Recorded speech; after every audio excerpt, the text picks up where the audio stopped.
My name is Heather, and glad to see everybody here this morning. We do have name tags, and I would like everyone to wear them. Maybe you know the name of everybody at your table, but I doubt that everybody at your table knows your name, right? And maybe they're like me and have asked you 10 times already and can't remember and just too embarrassed to ask again.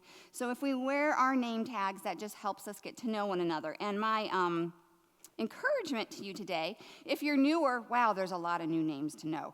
Learn one name. Try to learn the name of one new person. If you're an oldie but a goodie here at Women's Bible Study, or not oldie, familiar and a goodie person here at Women's Bible Study, you too, try to learn, if there's somebody at your table that you don't know, try to learn their name. All right. At Women's Bible Study, there's a lot of different parts of it. Right, I am like up here, up front. I'm going to do some teaching, and that is a part of Women's Bible Study. Come on in, Rose.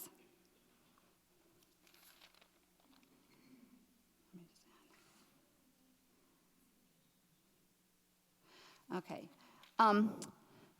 Also, you are going to have work that you do at home in the Bible, right? That is part of Women's Bible Study is being in the Bible. So that's going to be part of your discipleship, is being with the Lord in the Word. Part of it's going to be here. Part of it's going to happen at your tables, right? You're going to be talking with one another. You're going to be learning with one another. There are wonderful people in this room that you're going to learn from, or you're going to be an example to, right? Oh, I just love how that person really reaches out to their neighbors. Maybe I could do something like that too. Or that person who is persevering in spite of great difficulty in their life, they're hanging tight to the Lord. That is inspirational to me, and I can be that way too. So we're all together, right, working with the Lord, discipling one another, building into one another's lives. It's not just about the person that happens to be standing up front, whether it's me or whether it's Kara, right? It's all of us together coming to the Lord through his word, building one another up. Just a reminder of all of that. Okay.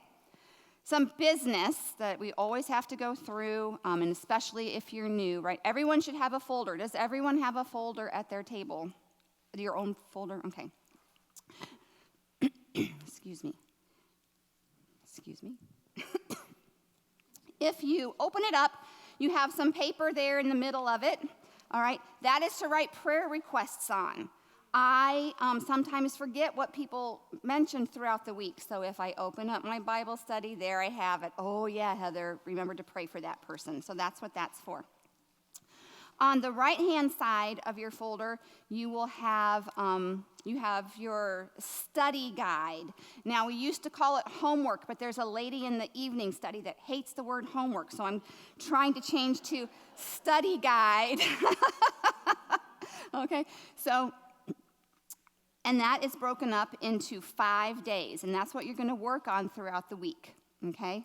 It's good to do a little bit every day. But now, maybe you just are going to have 3 days to do it. I would really highly recommend not to do it all in one day, but, we have those weeks, okay? Especially in this coming week, because one of these days in this coming week is just really reflecting on what you've been reading, right? You don't want to rush that time, okay? So try to spread it out over a little bit of time. If you don't get it all done, it's okay. You still come to Bible study, all right? But we are going to be covering large amounts of Scripture each week, 6 chapters maybe, and we're not going to be able to read all of that in class. So you really at least need to read through what we're going to be talking about. But even better to do the questions. Not that there's something special or magical about the questions, but hopefully they will lead you into the Word. Also, it's a guide, right? So say you're like day 3 is really hitting you and you want to spend some time on those verses, which means you're not going to get it all done. Well, that's okay. If that's where the Lord is leading you and teaching you, then you do that, okay? All right, I am a fill-in-the-blank person, but I have to remind myself sometimes it's not about getting every blank filled in, right? It's about meeting the Lord in his word. All right. Quickly, because sometimes I'm asked, like, well, what book did you read to prepare for this or something? So I'm just going to say this is a book. I'm going to leave it out in case anybody's interested. It's called The Lamb of God, written by Nancy Guthrie. Okay, this lady will take you to Jesus. Okay, she's really good at getting into the Word and what does it mean. And it is a book that has questions at the end. And sometimes I have taken some specific questions from her, and I'm going to try to give credit where credit's due, okay, to her. She goes through Exodus, Leviticus, Numbers, and Deuteronomy. So we're not going to cover everything in here that she covers. And we're not going to do word for word what she does, too. There's going to be things in here that we don't cover. But if you're wanting a good resource to go through Exodus, to go through with somebody else, to go through Exodus, this would be one that I would recommend. There we go. Okay, the other book I read is written by somebody whose name I have no idea how to pronounce. But it's called and it also goes through the first 5 books of the Bible, not just Exodus. Nancy is a little more on the devotional side. This guy is a little bit more on the teachings, or that's not a word, non-devotional side. I can't think what the right word is. But he writes to the lay person about those first 5 books of the Bible and why they're important to us and how they affect us as Christians. It's a really good book. Now, some people like some people's writings better than others, so, I don't know if you're going to like either of these or how they write. But because sometimes people ask me, these are 2 books that I have, morning, Sarah, come on in, that I have used. If you want to look at, have a chair, there's a chair there. Say, Sarah, Nikki's calling your name over there. Oh.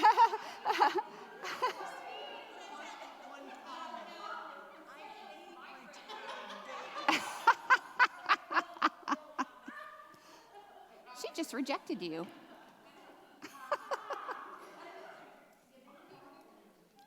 All right.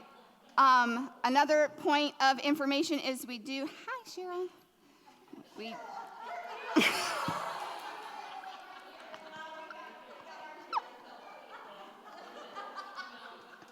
Janet? No, just kidding. No. All right. We have this $10. It is a suggested donation. Do not feel like you have to give that $10 suggested donation, okay? Wow, every time you go to the grocery store, you go into sticker shock, right? And our money has to go farther. And so I don't want anyone to feel like they can't come to Bible study because they can't give that $10 suggested donation. It does go to some of the costs, however, and one of those costs are childcare. Now, one of the people doing childcare is Ken. My husband doesn't get paid, okay? Full disclosure, I am not making money on Bible study. But we do have another gal back there who is very pleased. She would volunteer her time for free, okay? But I do feel like we need to honor the care that she's giving to our children. And maybe you don't have children, but like I said before, we're the women helping the women, building the women. Maybe you had children as a young woman and you would appreciated somebody helping you through that, okay, or whatever. So that's what we're doing there. By the way, her name is Sophia, and she is Isabella. Oh, Sophia is there sitting by her mother, Lee, right, and Lee's daughter, Bella, is back there. Oh, my gosh. Okay. All right, we go 8 weeks. So this is our first week. November 7th will be our last week. We start at 9:30. We have a lot to get done. Some of us are more timely than others. Some things happen, like out of our control. But for the most of us, as much as you can, be here by 9:30 so that we can leave by 11:30 because people got things to do, and our child care workers, they're back there for 2 hours and all of that. So for the most, let's try to do that. If we cancel, which I hate to do, but if we cancel, I will email you in the morning of the study. So be looking for an email. That's why I wanted your email to cancel. Another reason why I would like your email, I think everybody here signed up online, even so I have your email. Okay, if you miss a week, which happens, I will sometime on Wednesday email you the homework, the study guide, the study guide for that week. If I forget, you can feel free to contact me and say, Heather, have you forgotten me? I am forgetful, so I keep attendance, but not because I'm really, not because we're keeping a permanent record of everybody in your Crossview folder of when you're here and when you're not. But you are much more likely to have me send you that study guide on time if I have something that I can look at to help me remember who wasn't there that certain week. Okay? Any questions regarding like the beginning, the how it runs? Okay, good. Oh, yeah. Okay, let's get going by just chatting at your table a little bit. Okay, go around and say your name. Okay, introduce yourself, say your name. And I didn't get a question ready for this. It's fall, so what's your favorite fall flavor? I don't know, apple, pumpkin, or cinnamon? I don't know, okay? Just a silly question, get to know one another, okay. Let's come back together. Maybe you learned something about somebody you already know. Maybe they despise something that you love, or, I don't know. But I'm going to, in just a few minutes, you're going to get to talk some more together. But first, if you open up your folder, well, let me see, am I going to do this right? Yeah, if you open up your folder, on the left-hand side, you have that paper that says something like Introduction to Exodus Questions. Okay, pull that out. So obviously the book that we're studying this week is Exodus. This fall is Exodus. We're going to do all of Exodus in 1 week. No, just kidding. Before I move, there's one thing I forgot to say. Okay, there are people in this room that they have picked their seat already. They are creatures of habit, and where they're sitting is where they are always going to sit, and they want to sit here, and they would really like their table to always be the same too, because that's how you feel more comfortable with those people. You get to know those people. You can open up more. And so if that's who you are, you can maybe try to sit the most as you can with people. But there's people in this room that do not like to do that.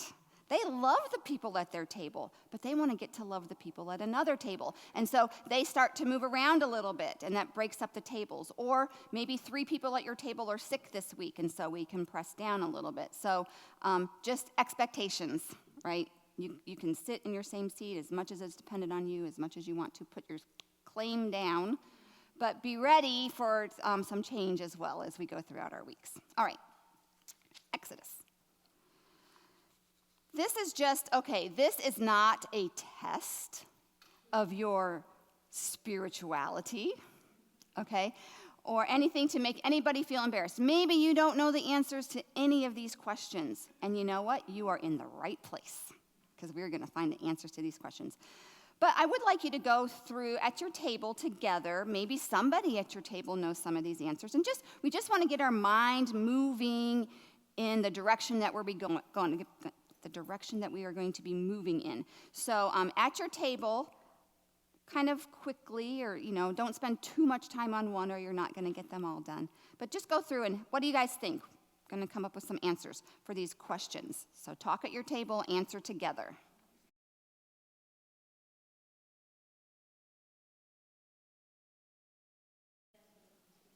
All right, let's come back together. Maybe you got everything answered, maybe you didn't. Sometimes it's hard to get everything answered. Don't worry about that. Okay, we're going to go through some of these just a little bit as an introduction into the book of Exodus.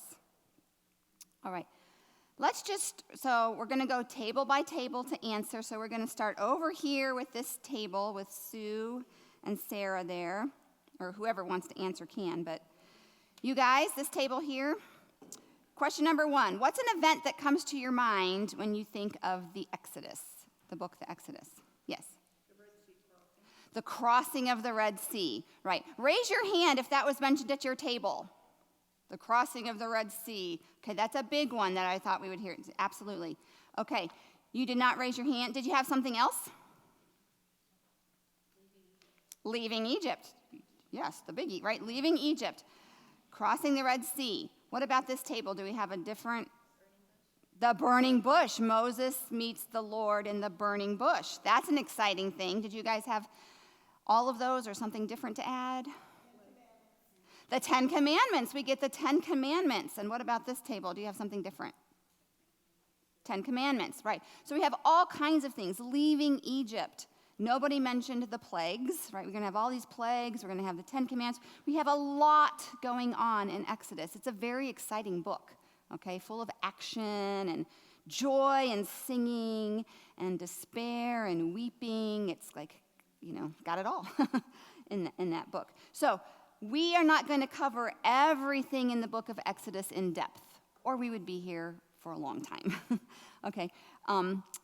If we skip over something, that does not mean it's not important, right? That just means we have to kind of choose some things, and we're choosing some things, and hopefully at another time we can come back and look at some of those things that we maybe passed over a little bit.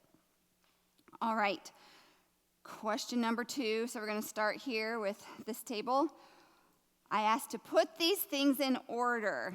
What did you put as number 1? The patriarchs, okay. Now, the patriarchs are not even in the book of Exodus, so I am sorry about that. That's why I said put these Old Testament events in order.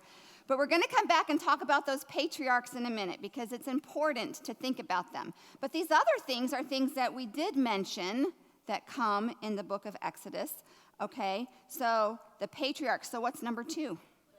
Plagues, right? Those 10 plagues. Number 3, what did you have? Crossing of the Red Sea. So there's the plagues, the coming out, the crossing of the Red Sea. Number 4. Okay, those 10 commandments that were talked about, and plus, the law. All right, number 5. Number 5 is the golden calf, all right? And then number 6 is we close the book with the building of the tabernacle. Now, we're going to get instructions on how to build the tabernacle, then the golden calf, then the actual building of the tabernacle. So you might have got those, whatever. But all right. So again, it's not about did you get the order right. These are just some of the things that you're going to look forward to. These are some of the things we're going to talk about as we go through. Oh, yes. So I am going to take just a moment, or 5, I guess, to talk about the patriarchs. All right. Yeah. All right. So in Genesis, right, we have that,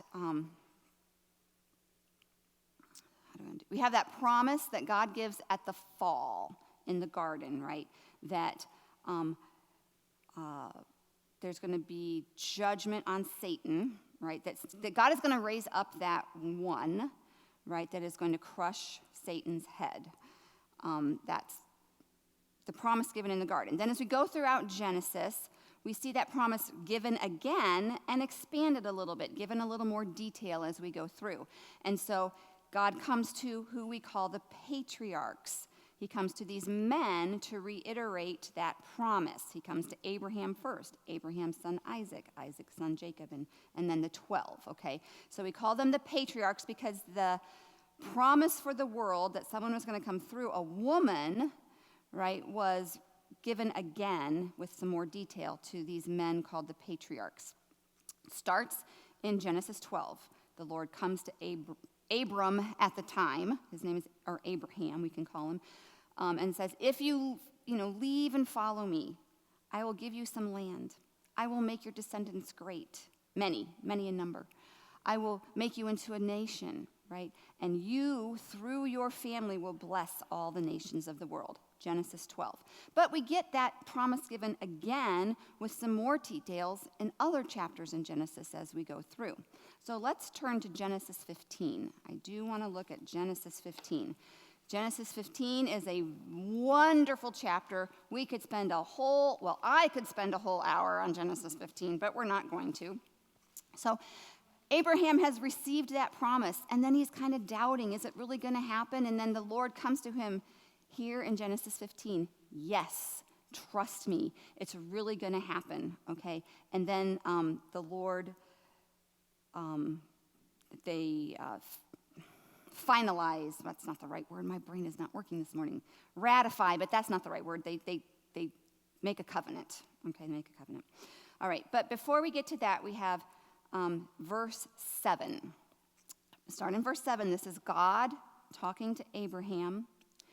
And he says, he also said to him, I am the Lord who brought you out of Ur of the Chaldeans, or Ur of the Chaldeans, or however you want to mispronounce it, okay? So, I am the Lord who brought you out. He's talking to Abraham. I brought you out of Ur. Well, what is Ur? Ur is a city. Ur is a pagan city filled with pagan worship and false worship and blindness and no softness to the things of God. I am the Lord who brought you out. Okay? And this is what we're going to see in Exodus, right? God's going to say 100 million times in Exodus, I am the Lord who brought you out, right? I brought you out of Egypt. I brought you out of slavery, right? I'm the Lord who brought you out. This is a theme throughout the whole Bible. Who is God? He is the God who brings us out. And we see it in the New Testament too. Okay, in lots of different places, but in Colossians chapter 1, verse 13, he said, I rescued you from the dominion of darkness. Christ takes us out of the dominion of darkness. He takes us out of pagan practices, out of false ideas, out of slavery, out of the dominion of darkness. God is the God who brings us out. But when he brings us out, he doesn't just leave us floating, have to figure hard on our own what to do now. Okay, back in Genesis 15, he says, I am the Lord who brought you out of Ur to give you this land to take possession of it. I took you out of Ur, and I'm going to take you into a different land, right? God takes us out of the sin, the death, the darkness, the slavery, the paganism, into a new place, into his land. In Exodus, we're going to see this as well. I am the Lord who brought you out of slavery in Egypt, and he's going to bring his people into a lot of things. And we're going to find that out as we go through Exodus. What is he bringing them into? Our verse in Colossians chapter 1, the same thing. I brought you out of the dominion of darkness and brought you into the kingdom of the Son that he loves. Okay, this is our God. He brings his people out, but not to figure things out on their own, but to bring them in. He saves from and he saves to. And you're probably going to get sick and tired of me saying this, okay? But we're going to see this. And this is a theme in Exodus, but I wanted to look back in Genesis and look forward into the New Testament. This is a theme of the whole Bible, okay? God bringing his people out and God bringing his people to. Freedom, his kingdom, life, all of these things. All right. So that's the start of Genesis 15. If we bump to the end of Genesis 15, around verse 17, God is going to sign on the dotted line. You can know, Abraham, that this is true, and I'm going to sign on the dotted line. But they didn't sign their names on any dotted line on any papers. That's not how they did it back then. If you were going to make a serious covenant, they did it seriously, okay? They took animals, killed them, cut them up, put one line of dead animal parts down here, put one line of animal parts down here, and then they would walk in between those dead animals. That's how they would cut the covenant or sign on the dotted line. Now that seems very strange to us, okay? And the idea is, I promise blah, blah, blah, whatever that is, and I'm walking through this, and if I don't keep my promise, let it be done to me as was done to these animals. Let me be cut. Let me be killed. So it's a very serious way of making a promise. So God says, Abraham, this is what we're going to do. We're going to cut the covenant. And Abraham, you cut these animals up and you get them ready. And so at the right time, in verse 17, when the sun had set and darkness had fallen, a smoking fire pot with a blazing torch appeared and passed between the pieces. On that day, the Lord made his covenant with Abram, about the land and the boundaries and all of that. Okay. Who walked through God? And nobody. God alone. This smoking fire pot and blazing torch. We have smoke and fire. God is coming and Can't come in all his glory or, we'd all be dead. So he comes and it looks like a smoking fire pot and fire. So remember that. That's a good thing to remember as we go into Exodus. Smoke and fire represent the presence of the Lord. And he comes and himself and only himself walks through. Abraham, I promise you this. But it's not dependent on anything that you do. It's dependent on me and my word alone. You can know that you know that you know what I have promised you is going to come to pass. Be certain of it. It's only dependent on the Lord. Amazing. But he also wants Abraham to be certain of something else. So now we're going to back up a little bit. Abram, you can know that you know that you know that this is going to happen to your family. But in verse 12, he says, as the sun was setting, Abram fell into a deep sleep, and a thick and dreadful darkness came over him. And the Lord said to him, know for certain, there's something else you can know for certain. Know for certain that your descendants who have this promise, they're going to be strangers in a country not their own. I promise you this land, but also know for certain, before that happens, you're going to be strangers in the land. And know for certain that they're going to be enslaved. And know for certain that they're going to be mistreated. And know for certain that this is going to last a long time, 400 years. Be certain, know my promise, look towards it. It's coming, but also know for certain that the road there is not going to be easy. There's going to be suffering along the way. Okay? There's going to be it's not going to go how you would choose for it to go, but it is going to come. But I want you to know what it's going to look like. In a country not your own, enslaved, mistreated, 400 years. Okay? God's full word to Abraham. Know for certain. Okay, so Abraham has one son, Isaac, not very numerous, not a great nation. Isaac has two sons, Jacob and Esau, not very numerous, not a great nation. Jacob has 12 sons. Okay, now we're picking up speed a little bit. Okay? And those 12 sons end up, as we know, down in Egypt. And that's the end of Genesis. And then Exodus just picks right up. It's a continuation of the story. Okay? After these people who have been told what their future is, but also told that they're going to live in a foreign land, are now living in a foreign land. And that's where Exodus picks up. All right. Now, not every one of our questions are we going to take that long on, but I did want us to go, what are the patriarchs? How do we get where we are? Why are we where we're at the beginning of Exodus? Okay, and also, we see this great theme of Exodus, that God saves his children out, and he saves his children to, right, is the whole Bible story, not just the Exodus. All right. Question number 3. Here we are. I think we're at this table here in front of me, Sally's table. What did you guys put? Moses wrote the book of Exodus, but he wrote some other books. How many books did he write? You sound pretty certain. Okay.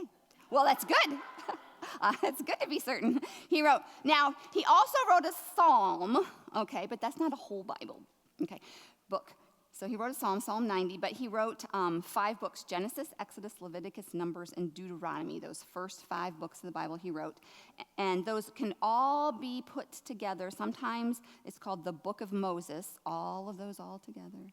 But you can divide them up into 5 different books as well. And we're going to be in Exodus, that second book.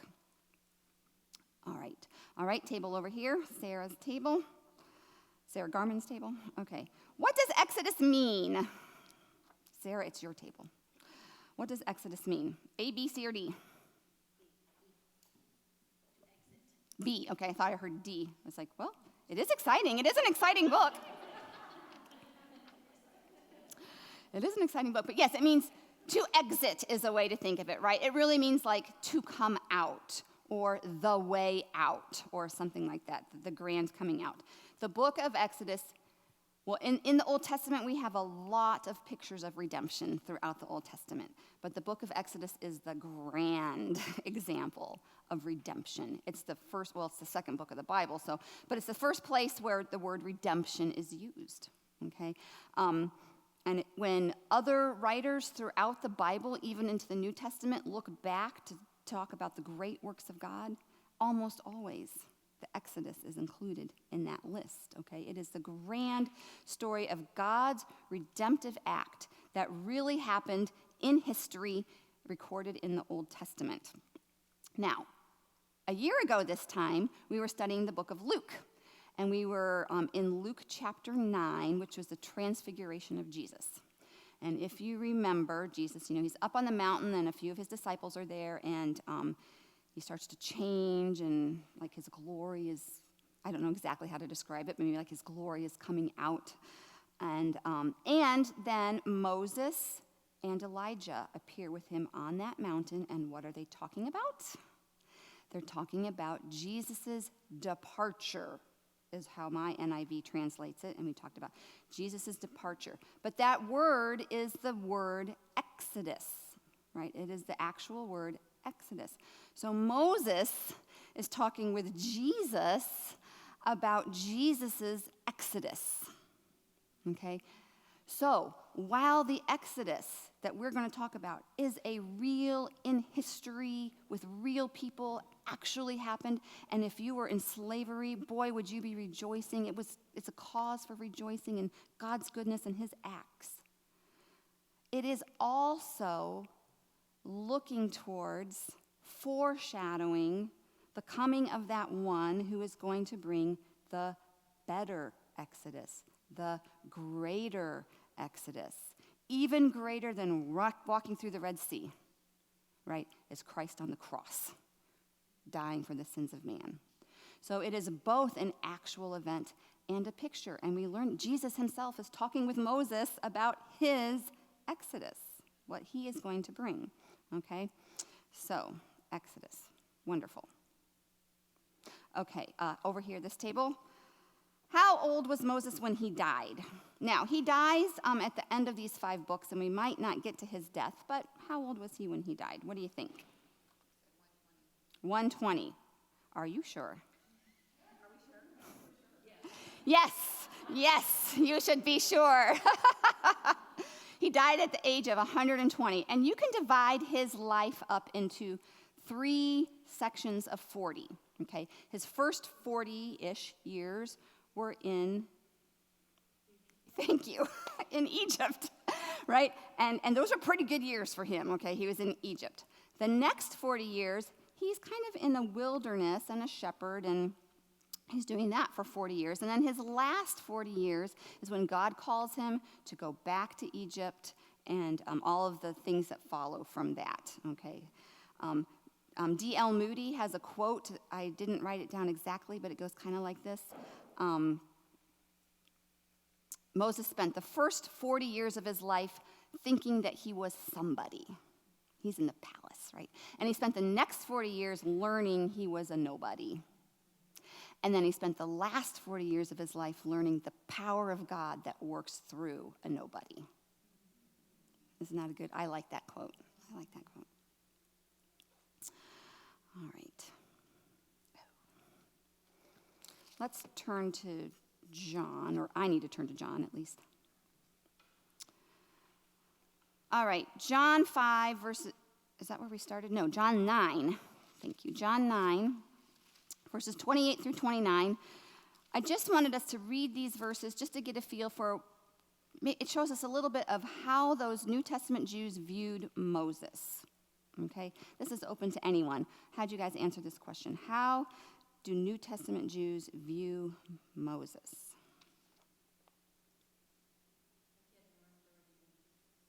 Oh, yeah, that he had more authority than Jesus. Right. What did they think about Moses? What some specific things that he did or was received or...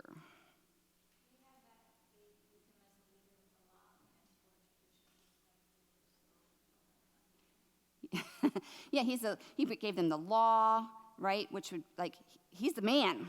Moses is the man, right? And he heard from God. And Jesus, like you said, Jesus, who are you? Who are you? Moses heard from God. And we follow him. Okay, so they would have looked back on Abraham as the father of their faith, right? Abraham believed God, and it was credited to him as righteousness. And they would have looked back to Moses as the father of their nation, kind of like their George Washington in a way, right? Under him, we became a nation. We received the law. We became a people.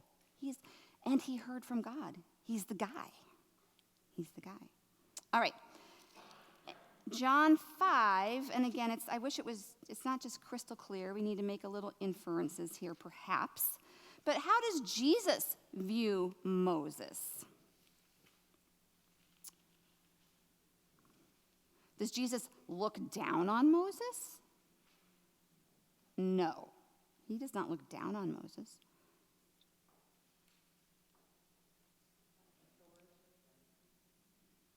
Yeah.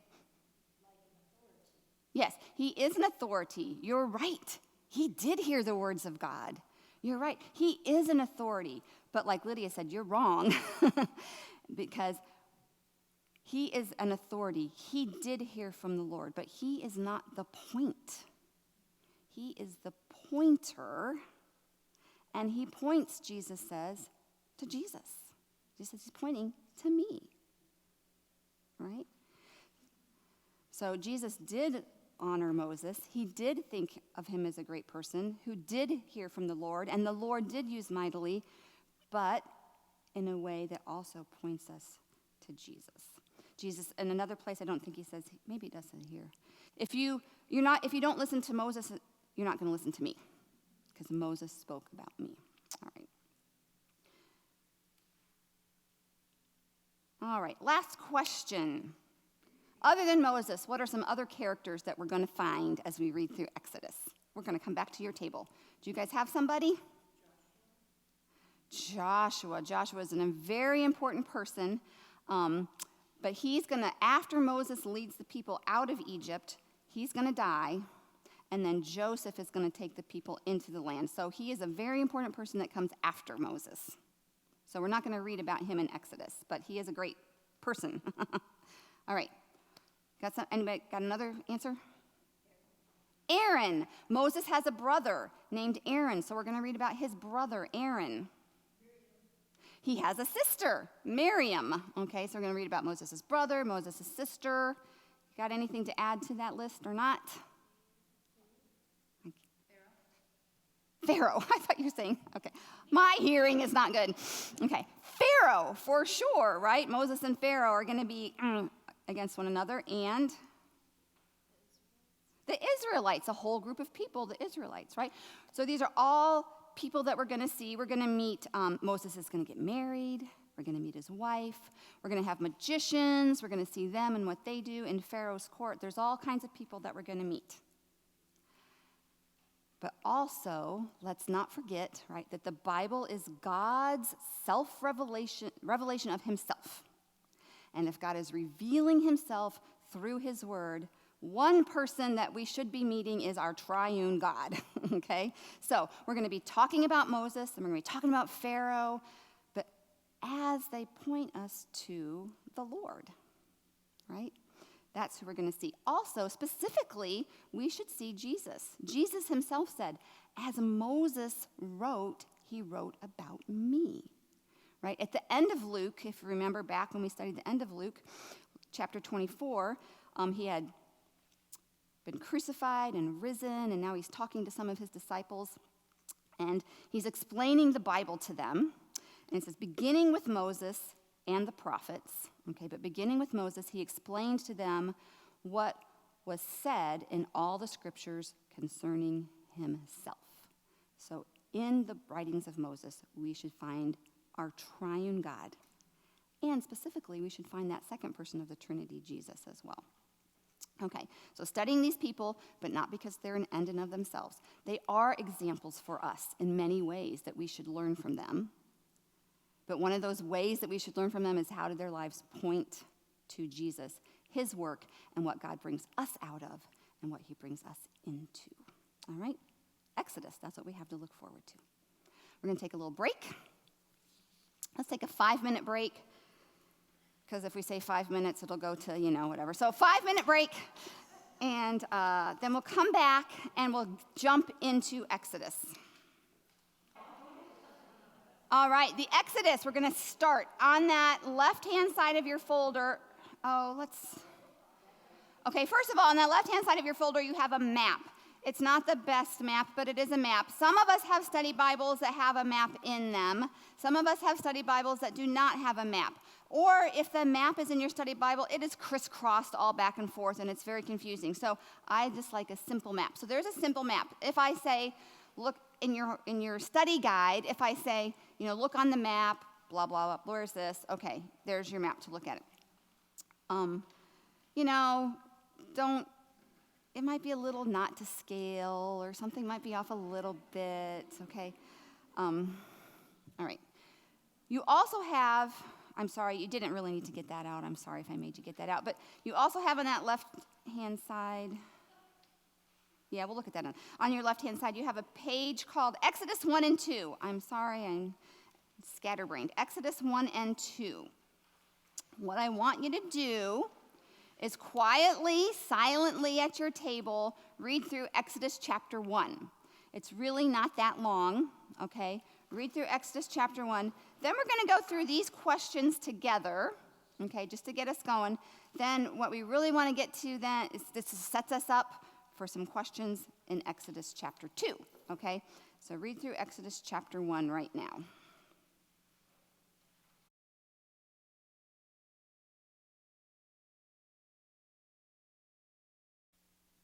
Okay, Exodus chapter 1.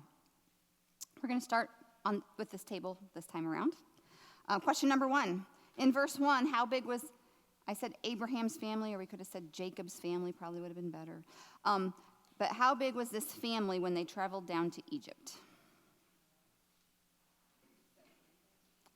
70. Okay, they're about 70 as they go down to Egypt.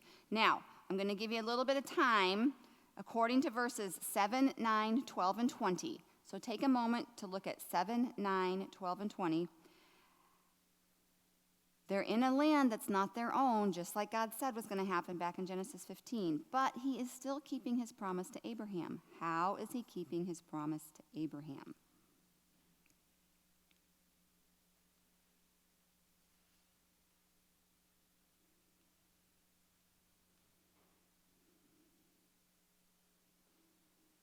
Okay, this table here. Do you have any ideas? How is he keeping his promise to Abraham in these verses?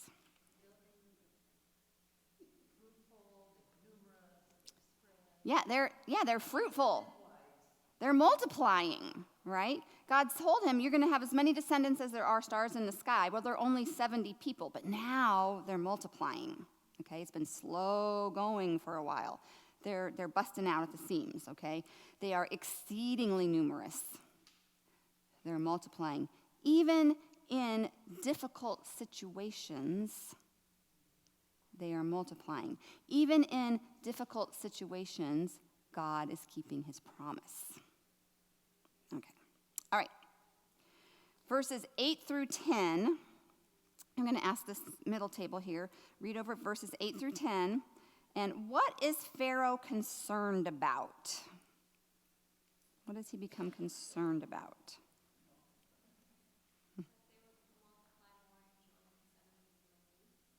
Yeah. So the blessing to the people is that God is multiplying them, right? But this Pharaoh doesn't like that, right? And he doesn't like it because he's afraid that they're going to rise up against him, that the men are going to join with other men and fight against Pharaoh and leave, okay? This is what he's afraid of. So in response to his fear of the numerous men that would fight against him, he starts doing some things, some horrible things, okay? Question 4. In verses 11 through 14, we see plan A. Pharaoh comes up with plan A to address his concerns.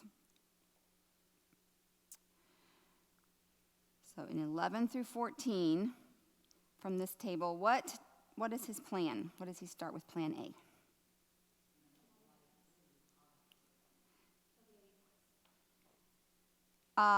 Is that verses 11 through 14? So first of all, Janet, yes, he's going to make life really hard. Okay. Harsh labor. Harsh labor. He's going to give them masters that will oppress them, put them under slave labor. I have words like work them ruthlessly, make their lives bitter. Okay. So I kind of wonder, what do you think Pharaoh's plan is? His plan is he wants to decrease the population of the Israelites. And his first solution is to make them work really hard. So how does that decrease the population of the Israelites? Okay, well, they work them so hard that they're dying on the job. Yes, I think that's definitely part of it. Yeah, very well put, right? They're so tired that by the time they get home, there's perhaps some other things that they're, refraining from. So I think we have both and, right? They're dying on the job. They're not, doing certain things. And so the population, they're not yeah. So their population is going to dwindle. This is Pharaoh's plan. Okay. Now, did it work? No, it did not work, okay? Let's see. It says they even multiplied even more. The more Pharaoh would oppress them, apparently the more comfort they found in one another, okay? The more Pharaoh would oppress them, the more that they would multiply out. Okay, now, Nikki, we're in verses 15 through 18. There we go. Right, okay. The plan was to kill the boys, okay, and how? What was his first plan on how we're going to kill these boys? Using the midwives, right? As they go to deliver the babies, they are to kill those children. Okay, this is like gut-wrenching. I really can't think about it too much, okay? It's gut-wrenching. But not all the kids, the boys specifically. Kill the boys. Why do you think Pharaoh was so interested in those boys? Oh. So they don't father children. Okay, to father children, you do need a boy and a girl. So he could have killed the girls and they wouldn't have been able to have kids. Strong warriors, right? He's worried about them fighting against him, about them rising up. And who is going to rise? Who's going to do the fighting? Well, those strong men are going to come. If they don't die, they're probably, all that hard work is going to make them strong too. So again, these strong men, and they're going to rise. I don't want the men. They're going to fight against me. So he says, we're going to kill those boys. Okay. Why didn't his plan work? Anybody? The midwives feared God. Yeah, that's what he says. They feared God. What do you think they understood about God?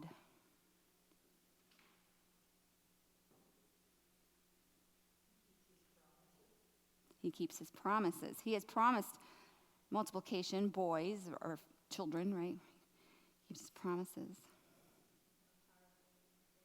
Okay, yeah, he's more powerful. Pharaoh is pretty darn powerful, okay? He is over a lot of territory. He has lots of armies. He has strong strength. He is considered a deity. He is worshipped. He is very powerful. And you could rightly fear his power. But the midwives feared someone even greater, right? They understood that the Lord was even greater than mighty Pharaoh. I think they also understood that God values life and God values children.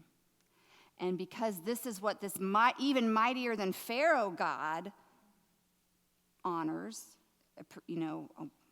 the babies, right? We're going to take care of the babies as well. Okay. That life is valuable and God is greater than even Pharaoh. So, Pharaoh's plan doesn't work as expected. They keep increasing. And in verse 22, we have plan C. Pharaoh's got to go to plan C. As if plan B wasn't disgusting enough. What's plan C in verse 22? throw them in the Nile. Throw them in the Nile. Let those babies drown. There's probably crocodiles in the Nile as well, okay? It's just awful. I don't really want to think about this too. It's just terrible, okay? And this would be happening. Now, it's not because like a Hebrew woman is like, oh, I had a son, let me go throw him in the Nile, okay? But like probably Pharaoh would have his guards and his people going around looking and checking and throwing children into the Nile to die. All right, so Pharaoh. If you did not go to our Rooted thing just a few weeks ago, that's okay, no problem. But if you did go to our Rooted event, maybe, hopefully you remember that there's lots of ways that you can summarize the Bible, but this is one of them. Okay, one way to summarize the big picture of the Bible is to say that God has a plan to crush that serpent, who is Satan, and save his people. Okay, we see that throughout the Bible, his plan to crush the serpent and save his people. Now, you have a picture of Pharaoh at your tables. How does, like in the middle of your table, there's a very badly photocopied picture of Pharaoh. Sorry about that, but how does he look like a serpent? His headdress, okay, what about his headdress? Okay, right at the very top, right? He's got this like snake thing right there at the top. Okay, so a serpent was considered a deity or representative of a deity. It was represented power, divineness in Egypt. And the Pharaoh would put on this headdress, and front and center on his headdress is the serpent. I am divine. I am all powerful. Okay? Interesting. I would not, and especially like the cobra, so it's supposed to be like the cobra, and cobras, when they, get, thank you, agitated, they come up, right, and their hood spreads out, okay? So actually, this whole headdress, now we have a black and white photocopy, and you see those stripes there, it would be colorful, and that's like the cobra, his hood as he's up to strike. Okay, this is what Pharaoh would put on. I'm the cobra. I'm ready to strike. I'm divine. I'm all powerful. His this beard goatee thing, it's fake, right? You would tie it on. They would be clean shaven, and he'd put this, and it's braided tightly or made to look like it's a very tight braid, and it would be very glossy. Okay, and it looks like the underbelly of a serpent. Everything about that headdress that Pharaoh puts on. I'm divine. I'm all powerful. I am the cobra. Okay? That's what I'm saying. Okay, there's too many jokes there. Shouldn't have said that. Okay, I'm the cobra. All right. Now, that's what he looks like. Okay? What does he act like? How does he act like the serpent?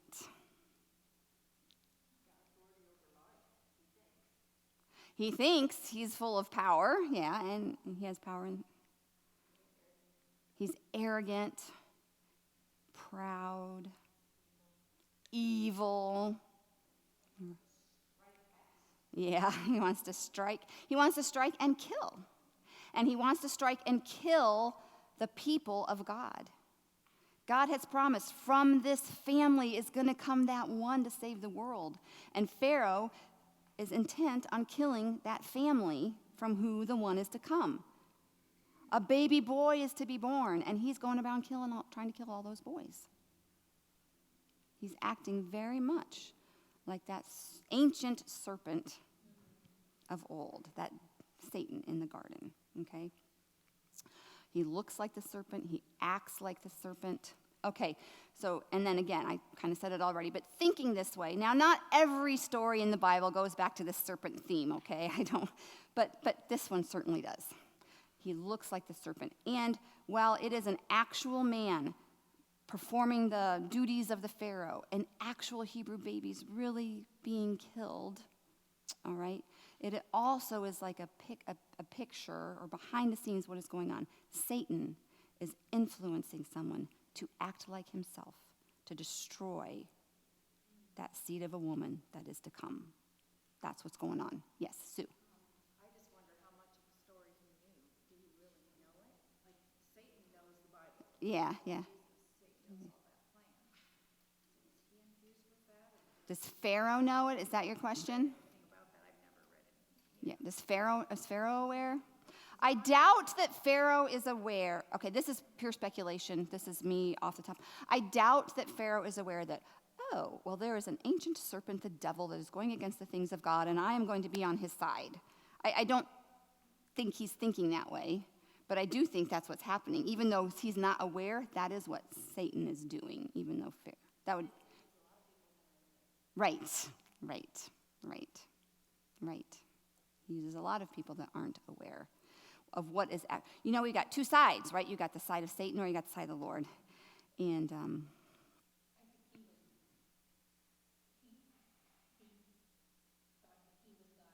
Yes.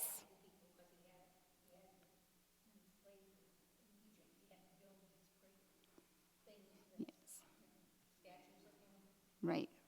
And again, the Pharaoh was thought to be, in some ways, representative of the God of the sun or whatever.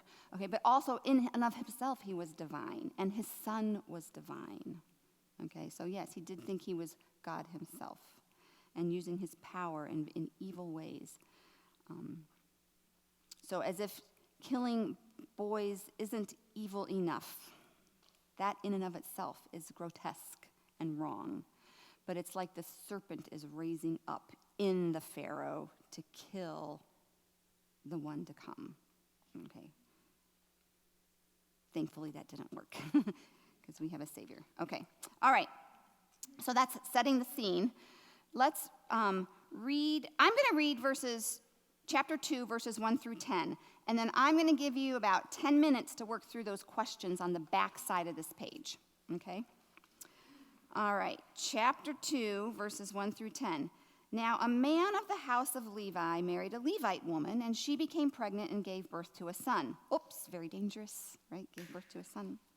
When she saw that he was a fine child, she hid him for 3 months. But when she could hide him no longer, she got a papyrus basket for him and coated it with tar and pitch. And she placed the child in it and put it among the reeds along the bank of the Nile. His sister stood at a distance to see what would happen to him. Then Pharaoh's daughter went down to the Nile to bathe, and her attendants were walking along the riverbank, and she saw the basket among the reeds and sent her a slave girl to get it. She opened it up and saw the baby, and he was crying, and she felt sorry for him. "This is one of those Hebrew babies," she said. Then his sister asked Pharaoh's daughter, "Shall I go and get one of the Hebrew women to nurse that baby for you?" Very brave, right? "Yes, go," she answered, and the girl went and got the baby's mother. Pharaoh's daughter said to her, "Take this baby and nurse him for me, and I will pay you." Lost my place. So the woman took the baby and nursed him. And when the child grew older, she took him to Pharaoh's daughter, and he became her son. She named him Moses, saying, "I drew him out of the water." Okay, so here's Moses as an infant. Now, at your tables, work through some of these questions, okay, based on these verses.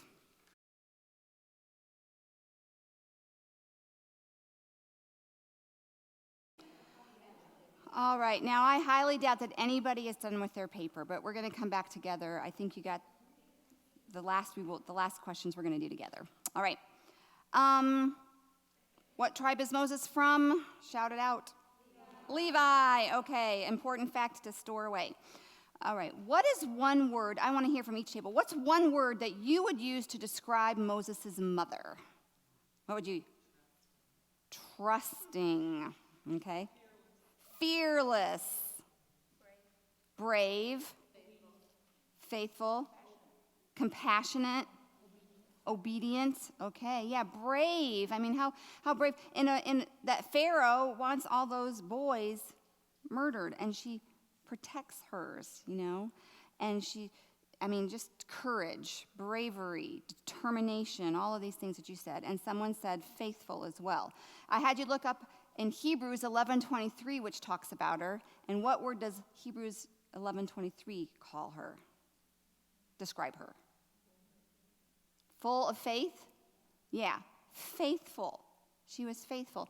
So something about what she did was caring for her own child as a mother is prone to do, right? But something about what she did was also showed faith in God as well, okay? Let's get on. We'll talk about that a little bit more in question 3. What words were used to describe the baby boy? Now, we got different versions here, right? What are some of those words that were used to describe Moses? Fine child. He was a fine child. Another word. Special. He was special. Beautiful. Not ordinary in Hebrews, right? It was not ordinary. Now, every mother looks at her child. Oh, what a beautiful child. So special. My child is not an ordinary child. Okay.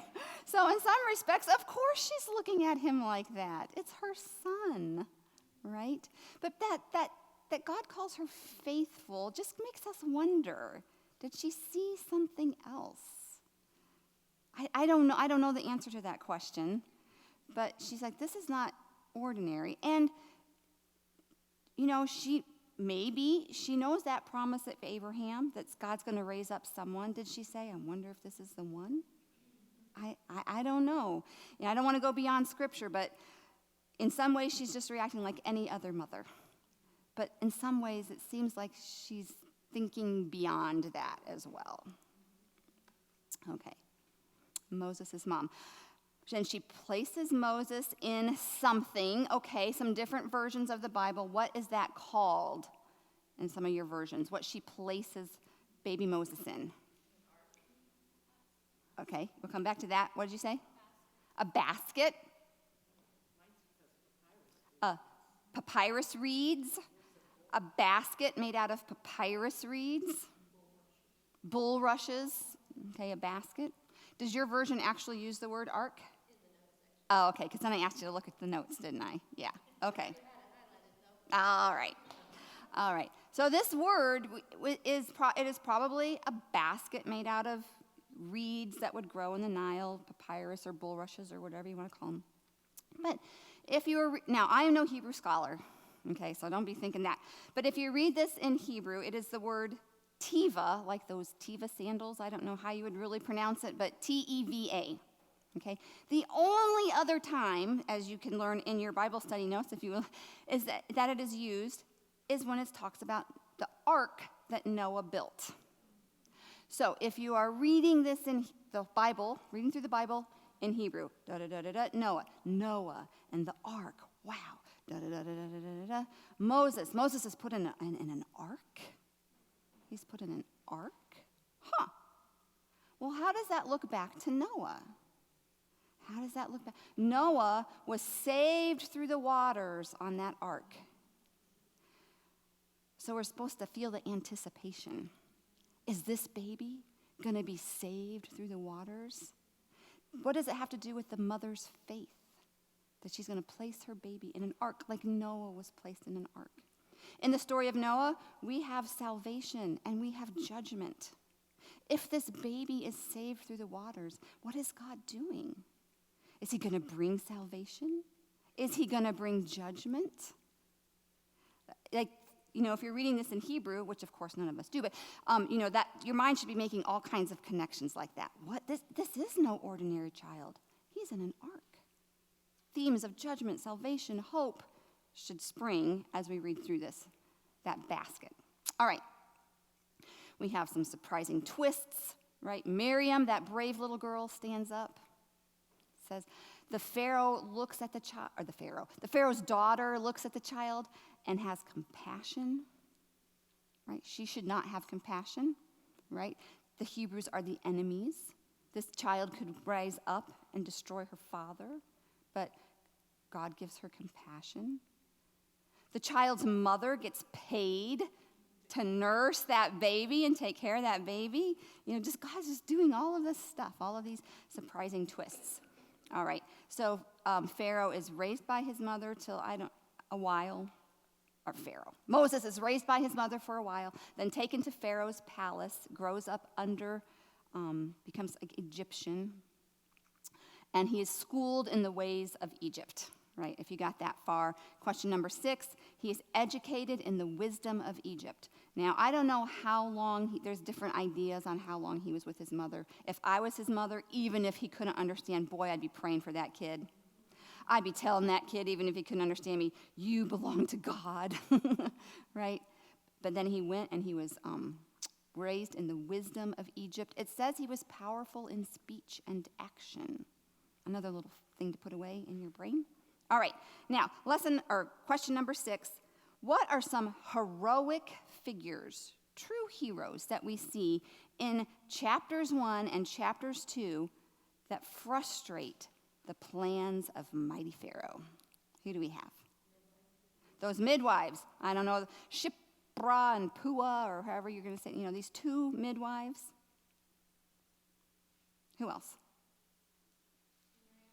Miriam, his sister Miriam. She's, not that old, a young girl. Moses' mother.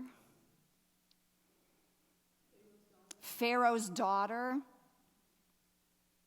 Okay, these are the people that God is using to frustrate the plans of Pharaoh. What do we notice about all of these people? What? Yeah, they're all women. Ironically, Pharaoh is concerned about the men. Kill those boys. They're strong. They're powerful. They're going to rise up against me. And God uses the women. Go women. Okay, no, but God uses the women. And what else do we notice about? What do they all have in common? Pardon? They disobey the laws of the land. Yes, even Pharaoh's daughter disobeys the law of the land. Now, I don't know if Pharaoh's daughter disobeys the laws of the land because she's but they all disobey the laws of the land, absolutely. What else do they have in common? Moses binds them all together. What are they all involved in one way or another? Babies, right? So it's not just women. It's women who are doing the work of caring for the babies that is thwarting the plan of mighty Pharaoh. God working through that. Okay, it's God. All right, women doing the work of babies. Right? Delivering those babies, protecting those babies, loving those babies, putting yourself at sacrifice for the little ones. All right. Now, in this room, I just want you to know, what are ways that you have been involved in caring for the lives of little ones? Okay, well, the first one is maybe you've had children. Okay, but maybe you haven't had children. What are other ways that you can be involved in the lives of little ones? Teaching. Yeah, you can teach them. Are they going to be growing, being educated in the ways of our Egypt, our land? Or are they going to learn something from somebody else about the ways of the Lord? Teaching. Or just being a teacher in a public school system, right? Loving those kids well, and they come from hard places, right? Being involved in the lives of little ones. Yeah. Yeah. Working in the nursery, praying for the babies. Being examples for them. Right, those little ones, they need somebody to look up to who's going to point them to the Lord. And they have their moms and dads, but boy, we need as many examples and people in our lives as we can get, right? Okay, speaking up against abortion, putting forward reasons why we need to work on behalf of those little ones, right? Where's our Shipras and Puas today? Yeah, standing up for those babies. Being intentional as a grandparent. Yeah. And I know that there's people like, well, I am technically a grandparent now because there's a little one in my daughter-in-law's tummy, but some people, like maybe your grandchildren live far. I know of people in our church that for whatever reasons are not able to be around their grandchildren. Okay, Lord, who can I adopt? Who can I build into, right? Because I want to take care of those little ones. Be praying for them. Yeah. All kinds of ways. Your own children. Doing your serving in children's ministry. Holding those babies in the nursery. Being intentional with little ones. Teaching them. Loving them. We have a librarian here, our church librarian. She has no children of her own. But she is very intentional about getting books and resources for the kids. Right? She is caring for those little ones. All kinds of ways. Now, just seems more and more the fact of even having babies. People just don't have babies as much anymore, or caring for those little ones. It's not a message that we get a lot of affirmation from in the world around us, okay? You can, and I'm not saying this is always right or always wrong, but just the general idea of, I need to do my job first. I want to have my position first. And then when I get secure in my job, then maybe we can have kids. That's kind of backwards. Like, caring for the kids is putting having kids, doing that first. Now, caring for those kids, right? God looks on that and says, valuable. He blessed those midwives by giving them families and children of their own. It's important work. When you're in the midst of it, when you have young children, oh my gosh, do I have to clean up milk one more time? Do I have to change one more diaper? The whole world is going by, and here I am stuck in this position, right? No, you're doing God's work. You're doing God's work. And he sees it, and he values it. He says, job well done. Good job. Okay? So, God uses not the men in this situation. Everything that happens in Exodus from this point on, that great redemption, and it's the Lord that brings it, but it's all based on what the Lord does here, is using women taking care of children to set his plan in place. It's important, and we should value it. All right? All right. I want us to think back now. Think back through the things we've talked about. What are some things that we've learned about God in Exodus 1 and 2?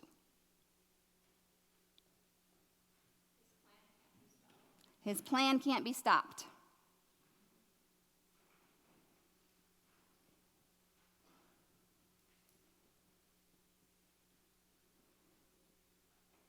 Okay, one thing we learned about God. So whenever you study your Bible, right, a good thing to do is to think, I'm supposed to learn about God. What do we learn about God? His plan can't be stopped. What's something else we learn? Were you going to say something? Okay, yes. We can put faith. He's faithful to his promise. What were you going to say, Susie? Okay. He is to be feared.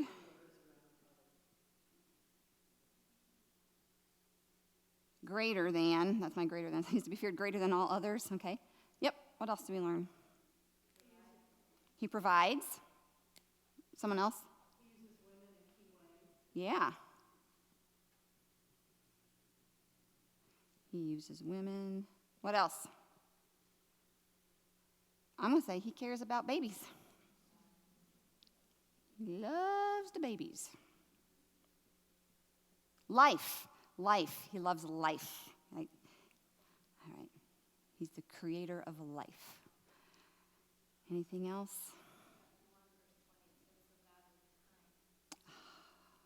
He's kind. Right. Now, what this doesn't mean is I'm struggling with infertility, therefore I really just need to obey God more and he's going to give me a baby. That's not what that's saying. But what that is saying is God sees and he rewards. And that reward may look like a baby in your infertility, but it might look like something else, okay? But he is kind. That's the point, right? He is kind.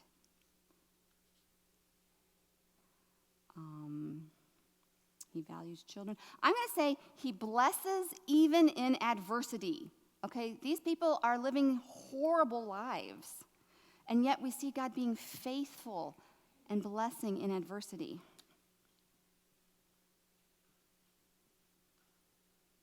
Okay, my handwriting looking really bad. All right, that gives us a full thing there. Okay, so we stop and think, what do I learn about God? But then we don't stop there. We think, if this is who God is, then how do I live my life? What do I do? How do I respond in light of who God is? Okay, so can you look at one of these? Someone look at one of these and tell me, if such and such is true, how do I live my life? What ideas do we have?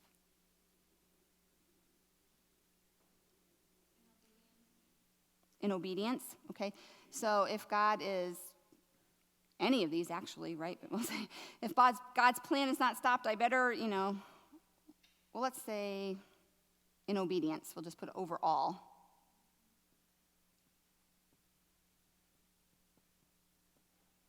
Okay, let's do. If God is faithful to his promise, how do I live my life? What difference does that make as I go through my day? Without fear. Okay.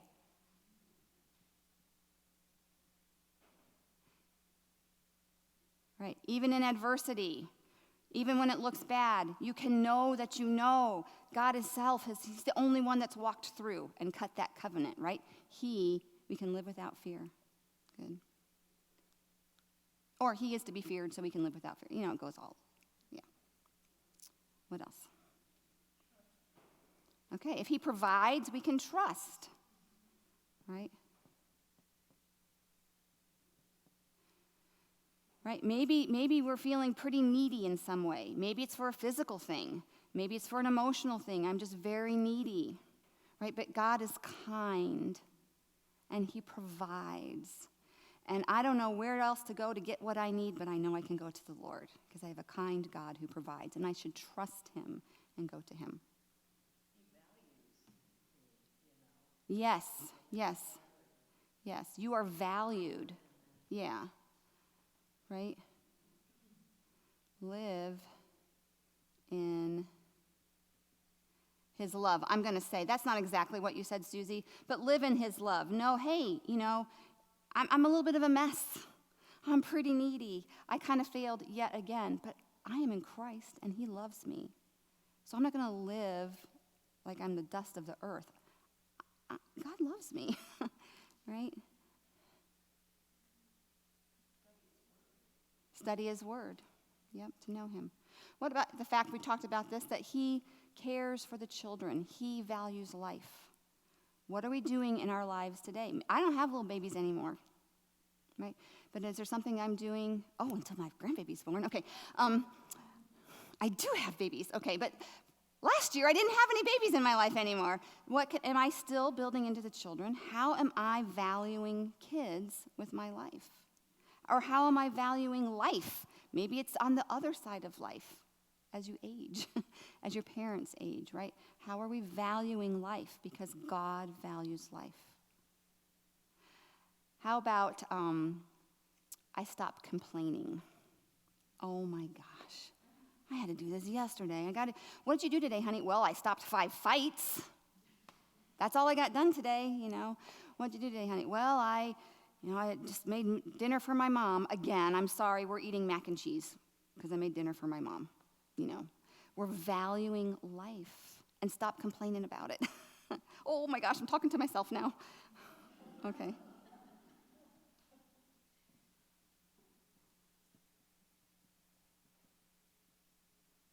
Right? Stop complaining. Value what he values, right? So we want to read our Bibles. I'm hoping probably at the end of every study guide, we'll have look back over and what do you learn about God? And then in light of who God is, how are you supposed to live? Right? We don't do these things to earn his love, but as Susie said, because we are loved by him, because he has brought us out of the dominion of darkness and put us into the kingdom of his son, we want to respond by trusting him, by valuing life, by fearing him above all others. Who else is there? There's nobody that has the power that he does. Even in how about this? He blesses in adversity. Okay. What are you going through right now? Is it tough? Is it hard? Can you look for God's blessing in that? Look for it. Look for it. That doesn't mean go through like life like, oh, everything's great. Da, da, da. No, you're in adversity, okay? But where is God in it? God, show me yourself in that. And sometimes he will. Now, sometimes he won't, okay? But just this last week, 2 days ago, Sunday, well, I am a breast cancer survivor, okay? And I went through it in COVID when hospitals were shutting down and everything, and it was just, blah, okay? Did not enjoy it. It was adversity. But on Sunday, I got to meet a lady and sit across the table from her who was where I was.